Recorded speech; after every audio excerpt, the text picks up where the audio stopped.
पढ़ना चाहती थी, मैं भी आसमां छूना चाहती थी, पर क्या पता था मैं अपनी ही अर्थी भूल रही थी। किताबों के बोझ से ज्यादा भारी वो दरिंदगी का साया था। सभ्य कहने वाले इस मुल्क में हैवानों का बसेरा पाया था। दिल्ली की सर्द रात में निर्भया बनकर मैं चीखी थी, कठुआ की मासूमियत बनकर मैं मंदिर में भीगी थी। हाथरस की राख हूँ मैं, कोलकाता का वो लहू हूँ मैं, हर उस बेटी की सिसकी और टूटी हुई आरज़ू। पर दर्द सिर्फ वो नहीं जो जिस्म पर लिखा गया हो, दर्द तो तब है जब दरिंदगों के सिर पर हाथ किसी राजनीति का ताज का है। जब किसी पीड़िता से पूछा जाता है वो रात को बाहर क्यों थी, मानो गुनाह उसकी सासों की थी, मानो इजाजत किसी और का था। देखो हालात हमारे देश के, पहले लूटी जाती है बेटी, फिर इल्जाम उसी के भेस में। वाह रे इंसाफ, वाह रे सोच, दरिंदे बेदाग घूमते हैं और पीड़िता कटघरे में रोज। जब किसी मंत्री ने कह दिया कि टालना मुमकिन ना हो तो सह लो, मैं पूछती हूँ क्या निर्भया ने सहा था, क्या उसने चुना था ये दर्द? नहीं, वो चीखी थी, चिल्लाई थी और इंसाफ के इंतजार में मर गई। कहते हो रात को बाहर ही क्यों निकले, चलो मान लिया, दिन रात मेहनत कर एक लड़की अपने सपनों को सींचती डॉक्टर बनी थी। तो अब तो अगस्त 2024 की रात क्या जवाब देगी? आरजी मेडिकल कॉलेज की खामोशी क्या बताएगी?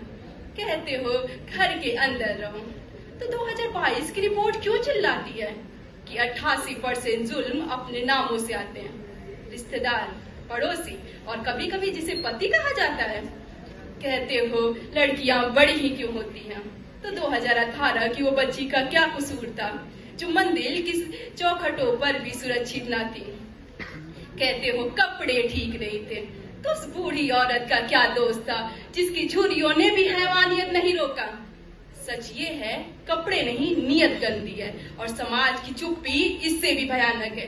फाइलें दब जाती हैं, गवाह बदल दिए जाते हैं, सत्ता की कुर्सी बचाने को मेरे घाव बेचे जाते हैं। क्यों सजाए मौत सिर्फ पन्नों पे ही लिखे जाते हैं? क्यों मेरी रूह, क्यों एक दरिंदे की आवाज से ज्यादा हो जाती है? मैं पूछती हूँ सरकार से, सोती हुई इल्जाम से, क्यों नहीं कांपती रूह उनकी बलात्कार के नाम से? ऐसी सजा क्यों नहीं कि अगला हैवान कांप जाए मेरी तरफ आंख उठाने से पहले उसका रूह निकल जाए? क्यों घर से दूर पड़ रही बेटी के माँ बाप अब सोते नहीं? फोन की घंटी पर माँ का कलेजा मुंह को आता है, पहुंच गई ना बेटा, ये बात उन्हें हर पल सताता है। उन्होंने भेजा तो है शहर मुझे अफसर बनाने को, पर अब डरते हैं वो मेरे नाम अखबार में पाने को। ये समाज तो जिम्मेदार है मेरी इस हालत का, तो तमाशा देखता है मेरी लुटती हुई इज्जत का। तुम मोमबत्तियां जलाते हो फिर सो जाते हो, अगली बेटी के लूटने तक तुम सब भूल जाते हो। मेरी रूह का न्याय आज भी उस चौखट पर खड़ा है जहां राजनीति का दीवार मेरी जान से भी बड़ा है। अगली जब तुम बेटी बचाओ का भाषण सुनाओगे, क्या गारंटी है अगली निर्भया तुम बचा पाओगे? अब मुझे मोमबत्तियां नहीं इंसाफ चाहिए, अब मुझे मोमबत्तियां नहीं इंसाफ चाहिए, दरिंदगों के बीच चौराहे पर मौत का खौफ चाहिए। Thank you.